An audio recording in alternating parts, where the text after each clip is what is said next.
বলছে আমার ভাইকে মেরে ফেলছে এরা, আমরা ঘরে থাকবো না। মেয়ে তানহার কথা স্মরণ করে বলছিলেন মোশাররফ হোসেন। কষ্ট হয়। ডয়েচে ভেলের সঙ্গে আলাপকালে বারবার কান্নায় ভেঙে পড়ছিলেন তিনি। মিরপুরের শিক্ষার্থী মেহেরুন্নেসা তানহা জুলাই গণ অভ্যুত্থানে নিহত 10 নারীর একজন। মাত্র 22 বছর বয়সে নিভে যায় তার প্রাণ প্রদীপ, তাও নিজের বসার ঘরে 5 আগস্ট সন্ধ্যায়, যেদিন গণ অভ্যুত্থানের মুখে ক্ষমতা ছেড়ে ভারতে চলে যান শেখ হাসিনা। মোশাররফ হোসেন সেদিনের কথা মনে করে আজও কাঁদেন। ডয়েচে ভেলেকে জানালেন কিভাবে জানালা থেকে একটি গুলি এসে তার কন্যাকে ছিন্ন করে দিয়ে যায়। সন্ধ্যা যখন হয়েছে তখন এইখানে গোলাগুলি হইতেছে প্রচুর, এখানে এই পাশে গুলিটা লাগা লাগা যে ভদ্রমহিলার গায়ে লাগে এইখানে।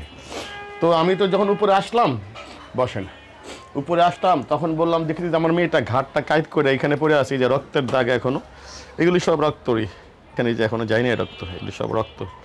আমার মেয়ের ফুফাতো ভাই ইয়াং ছেলে, একটা ছেলেই দেখবেন আপনি, সেই ছেলেটা 10 নম্বরে গুলি করে মেরে ফেলেছে, ওরে 4 তলায় বাসা আসছে, রাব্বি নাম। তানহা হত্যার বিচার চান মোশাররফ হোসেন। আন্তর্জাতিক অপরাধ ট্রাইব্যুনালে মামলা করেছেন তিনি। যাদের হুকুমে মানুষ হত্যা করা হয়েছে, শেখ হাসিনা, তার মন্ত্রী মিনিস্টার, ইন্টারনেট বন্ধ করে তারা মানুষ হত্যা করছে, তাহলে তারা সবাই অপরাধী। প্রত্যেকটা লোক মানুষ হত্যার সাথে জড়িত। একটা লোকে সরকারকে বলে নাই, হাসিনাকে, আপনি কাউকে মাইরেন না। ঢাকার আরেক প্রান্ত উত্তরায় অভ্যুত্থানকারীদের মাঝে পানি বিতরণ করছিলেন মীর মাহফুজুর রহমান মুগ্ধ। গত বছরের 19 জুলাইয়ের ঘটনা সেটি। হঠাৎ একটি গুলি মুগ্ধর মাথায় বিদ্ধ হয়, মুহূর্তেই মাটিতে লুটিয়ে পড়েন তিনি। মুগ্ধর বড় ভাই মীর মাহমুদুর রহমান দীপ্ত তার ভাইয়ের হত্যাকারীদের বিচার চান। মুগ্ধকে কিভাবে গুলি করা হয়েছিল তা নিয়ে অনুসন্ধান করেছেন দীপ্ত। তিনি ঘটনাস্থলে থাকা বিভিন্ন ভবনের সিসিটিভি ক্যামেরার ফুটেজ সংগ্রহ করেছেন। এরপর সেগুলোকে মিলিয়ে বের করেছেন কিভাবে তার ভাইয়ের উপর গুলি চালানো হয়। শেখ হাসিনার যেই ব্যাপারগুলো এখন তো মিডিয়াতেও আপনাদের ফরেন্সিক করে একেবারে স্পষ্ট যে তার নির্দেশেই সবগুলো ঘটনা ঘটেছে, এবং তার সরাসরি নির্দেশের মাধ্যমে কিন্তু পরবর্তী যে প্রশাসন তারা পদক্ষেপ নিয়েছে। তো এটা তো আসলে প্রমাণিত, অবশ্যই আমরা তাকে এর জন্য দোষী মনে করি। ঢাকার আন্তর্জাতিক অপরাধ ট্রাইব্যুনালে শেখ হাসিনা সহ কয়েকজনের বিরুদ্ধে মানবতা বিরোধী অপরাধের বিচার শুরু হয়েছে। যদিও তাদের অনেকেই পলাতক বা বিদেশে অবস্থান করছেন, তাদের অনুপস্থিতিতেই চলবে বিচার।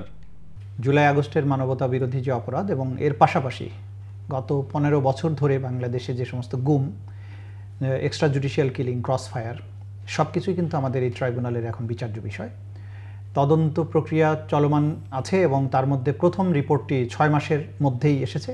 4টি মামলার আনুষ্ঠানিক বিচার প্রক্রিয়া চলমান আছে, তার মধ্যে প্রথমটি হচ্ছে শেখ হাসিনার বিরুদ্ধে। সুতরাং আমরা যেটা বলতে পারি যে 1 বছর পূর্ণ হওয়ার আগেই পূর্ণ উদ্যমে বিচার প্রক্রিয়া চলমান আছে।